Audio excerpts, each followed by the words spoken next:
Hi all, my name is JD. I am one of your Group 9 group members, and today I'm going to take you through a tutorial on how to create your own reading Google Classroom activity. First things first, we need to log into Google. Up here on the top right hand side of the Google screen is sign in. If you click on that, you can choose a Google account. I have a number here because I have a number of children. Here is mine that I've created using my UOW email. You can use your own Gmail or a myriad of other accounts. If I go ahead and click on that, enter your password, and I'm now logged into Google. Up here on the right hand side, these grey dots over here, if you click on that and scroll down to Classroom,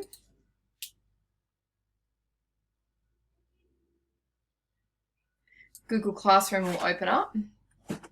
And you can see on this front page the Google Classrooms that I have been a member of. So here is our one from this current week's learning, our digital literacies classroom. This is a classroom from a previous week 9, I think, week 8, 9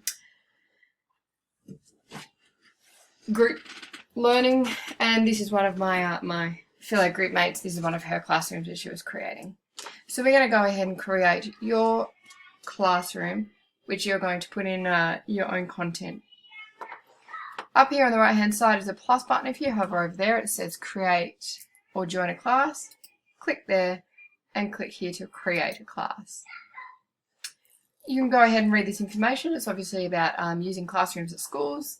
I've read and understood the notice, so I'm going to continue. So to create a class, here are a few things you can fill in. I'm going to give my class a name, JD's Reading Classroom Tutorial. You can add in sections, subjects and rooms. I'm not going to bother. You can go in and edit this at a later time. Click Create.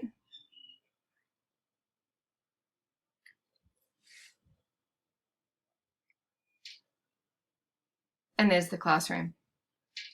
So across the top here, there's a number of tabs. This stream is where you post all your communications. This is where the tutor or the teacher can communicate with their class members. You can respond to posts, reply to posts, comment on other people's posts, etc. Here in the classwork is where we're going to be working today to create an assignment. This is where you create your content for your class. This is your people tab where your participants will be detailed. You'll be able to find contact details for your classmates, etc. And grades. If your classwork is graded, grades will be here once work has been submitted. We're not going to touch that today though. We are going to go ahead and create some classwork. If you click on classwork, here you have the option to create with this green plus create button. If you go ahead and click on that, here is a drop down of things that you can create within your class. We are going to create a quiz assignment today, which is what I created for this week's reading task. If you click on that one, here opens up your assignment. We're going to give it a title, Reading Tutorial. Reading tutorial assignment. You can give some instructions.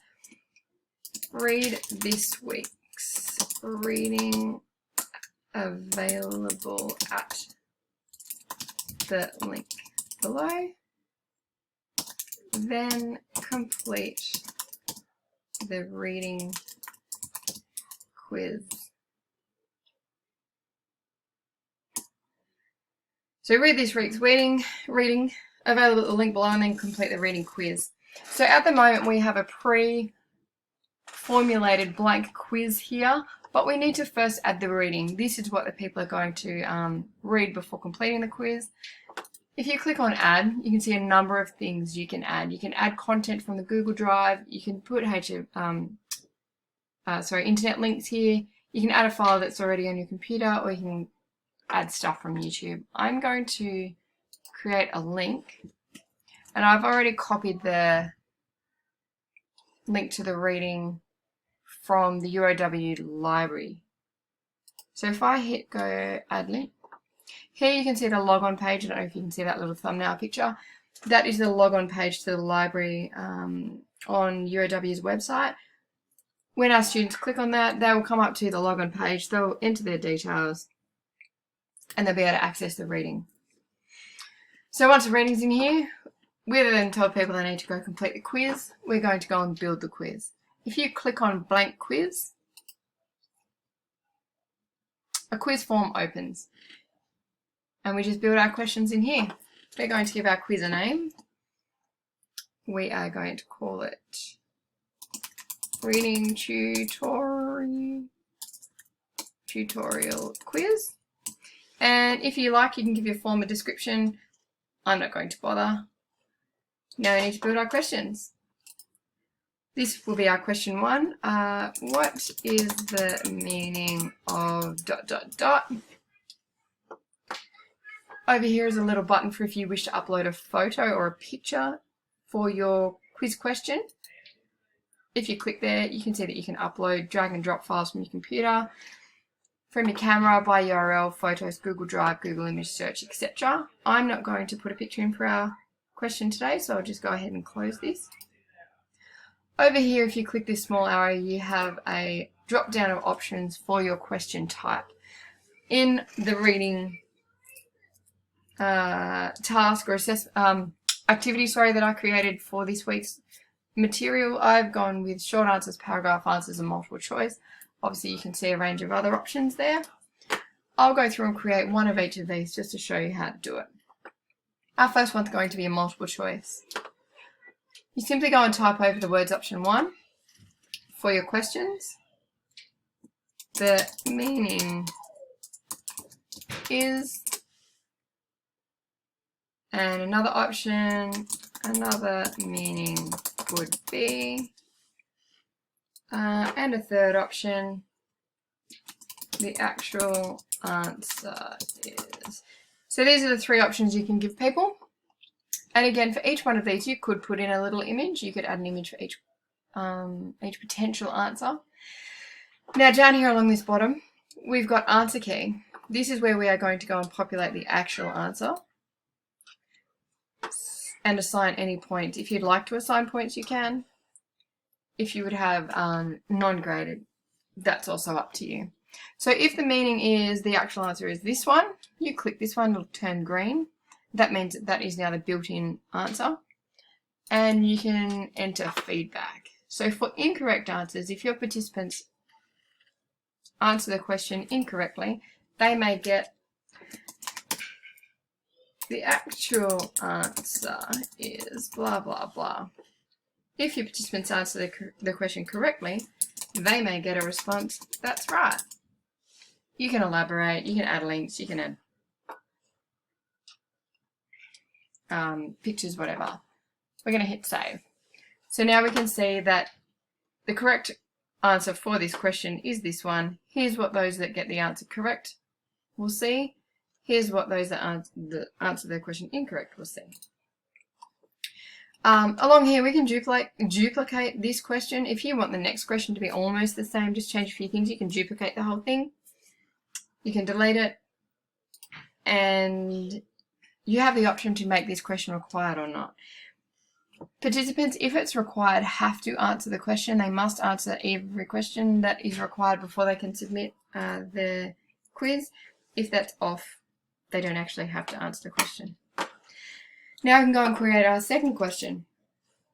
Here I'm going to change this to a short answer.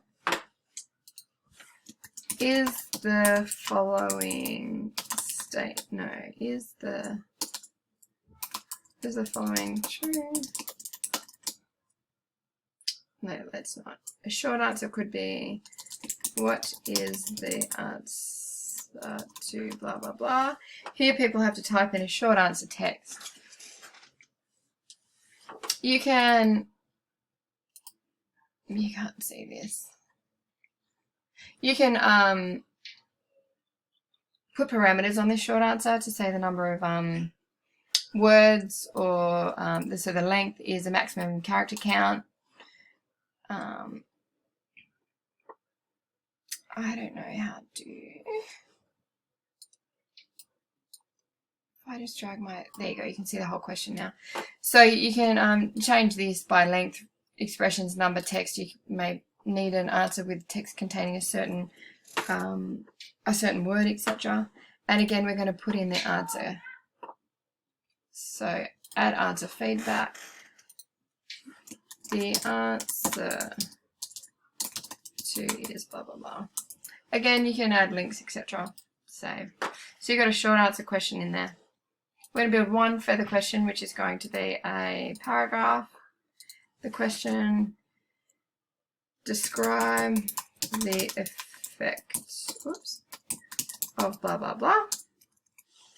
Again, you can add pictures if you want. This is where the members are going to put in their answers, and you can have an answer key.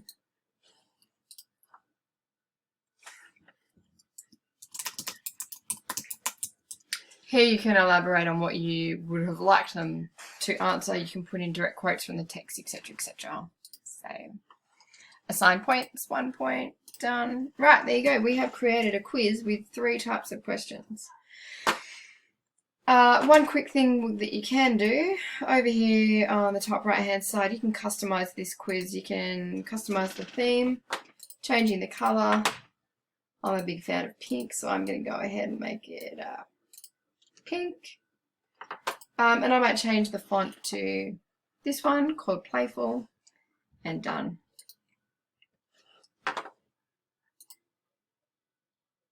So up on the right hand side, if you can see that all changes are saved in Drive, you have created your quiz. We now need to go back to classwork and assign.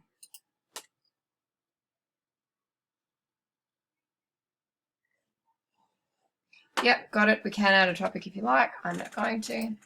So there you go. Under JD's Reading Classroom tutorial, this was our stream. This is where we first opened up before we went and created the classwork. Now we have classwork. We have an assignment. It tells the participant what to do, read the week's activity available at the link, and complete the reading quiz. Here they can access the reading at the link. Here they click on the tutorial, and this is what they see. Participants answer questions, hit submit, and it's done.